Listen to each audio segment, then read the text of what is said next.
அஸ்ஸலாமு அலைக்கும் வரஹ்மத்துல்லாஹி வபரகாத்துஹ். சமூக ஊடகத்தினால் மாணவர்களுக்கு ஏற்படும் மனநல பாதிப்புகள். மனித வாழ்க்கையின் பல படித்தளங்களில் அச்சமின்றி பயமின்றி ஒரு நிம்மதியான மிகவும் மகிழ்ச்சி மிக்க ஒரு பருவம் இருக்குமானால் அதுதான் கல்வியை தேடக்கூடிய மாணவ பருவமாகும். இப்படிப்பட்ட இந்த அழகிய மாணவ பருவத்தினை உலக முன்னேற்றம் என்று சொல்லி அறிமுகப்படுத்தப்பட்ட வாட்ஸ்அப், ஃபேஸ்புக், இன்ஸ்டாகிராம் போன்ற சமூக ஊடகம் என்கிற நவீன எதிரிகள் சின்ன பின்னமாக்கி கொண்டிருக்கிறார்களே, இதுதான் உண்மை. மாணவ மாணவிகளை மட்டுமின்றி சிறு குழந்தைகளையும் கூட இந்த சமூக ஊடகங்கள் விட்டு வைக்கவில்லை. தன்னிடம் உள்ள வெளிப்படையான அலங்காரத்தை காட்டி தன் வலையில் சிக்க வைத்துக் கொண்டிருக்கிறது இன்றைய வலைத்தளங்கள். இப்படி இந்த சமூக ஊடகத்தினால் மாணவர்கள் தினம் தினம் நிறைவே பாதிப்பிற்கு உள்ளாகிறார்கள். அதிலும் குறிப்பாய் மாணவ மாணவிகளுடைய மனநிலையை மிகவும் இக்கட்டான சூழ்நிலைக்கு இந்த சமூக ஊடகங்கள் தள்ளிவிடுகிறது. மாணவ மாணவிகள் இந்த சமூக ஊடகத்தினை பயன்படுத்துவதால் எந்த அளவுக்கு அவர்களுடைய மனநிலை பாதிக்கப்படுகிறது என்பதை நாம் ஒரு கணம் சிந்தித்து பார்த்தால், ஒன்று, முதலில் ஒழுங்கற்ற தூக்கம். சமூக ஊடகத்தினை மணிக்கணக்கில் பயன்படுத்துவதனால் மாணவர்களின் தூக்கம் குறைந்து போய் இன்றைக்கு தூக்கம் கொள்ளை அடிக்கப்படுகிறது.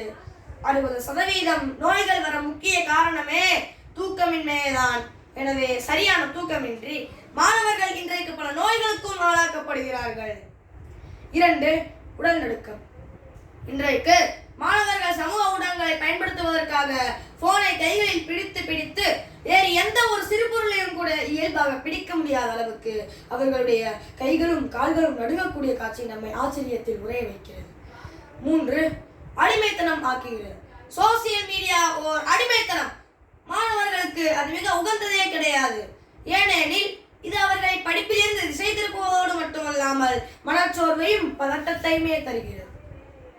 சுருக்கமாக சொன்னால், மாணவர்களின் இயல்பான வாழ்க்கைக்கு ஒரு அபாயமாகவே இன்றைக்கு சமூக ஊடகம் இருக்கிறது என்பதுதான் உண்மை. மாணவர்கள் இப்படிப்பட்ட இந்த சமூக ஊடகத்தினை நல்ல பல வழிகளுக்கும் பயன்படுத்த முடியும். ஒரு கத்தியை நாம் பார்க்கும்போது அது மிகவும் ஆபத்துள்ள பொருளாகவே இருக்கிறது. இருந்தாலும் கூட அவற்றை கொண்டு நாம் பல பயன்களையும் அடைகிறோம். அதே போன்றுதான் நமக்கு கவலையும் மனச்சோர்வையும் தரக்கூடியவையாக இந்த சோசியல் மீடியாக்கள் இருந்தாலும் கூட அவற்றை சரியான வழிகாட்டுதல் அடிப்படையில் நாம் பயன்படுத்தும் போது நமக்கு ஏராளமான பயன்களை தருகிறது என்பதும் உண்மைதான். மாணவர்கள் இந்த சமூக ஊடகத்தினை நல்ல பல வழிகளில் பயன்படுத்துவதற்கான வழிமுறைகள். 1, தேவை ஏற்படும் போது மட்டுமே இந்த சமூக ஊடகத்தினை நாம் பயன்படுத்த வேண்டும். அப்போதுதான் நாம் இவற்றிற்கு அடிமையாகி விடாமல் நம்முடைய கட்டுப்பாட்டிற்குள்ளாக இந்த சமூக ஊடகம் இருக்கும்.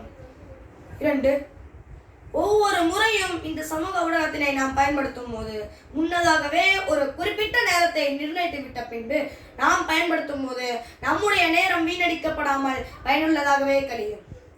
3, மாணவர்களாகிய நம்மை கவனித்துக் கொள்ளக்கூடிய பெற்றோர்கள், ஆசிரியர்கள் முன்பு நாம் இந்த சோசியல் மீடியாவை நாம் பயன்படுத்தும் போது நாம் தவறான வழிகளின் பக்கம் சென்று விடாமல் நன்மையின் பக்கமே நம்மால் பயணிக்க முடிகிறது.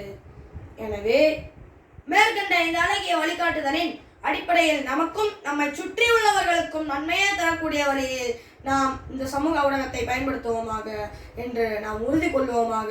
அஸ்ஸலாமு அலைக்கும் வரஹ்மத்துல்லாஹி வபரகாத்துஹ்.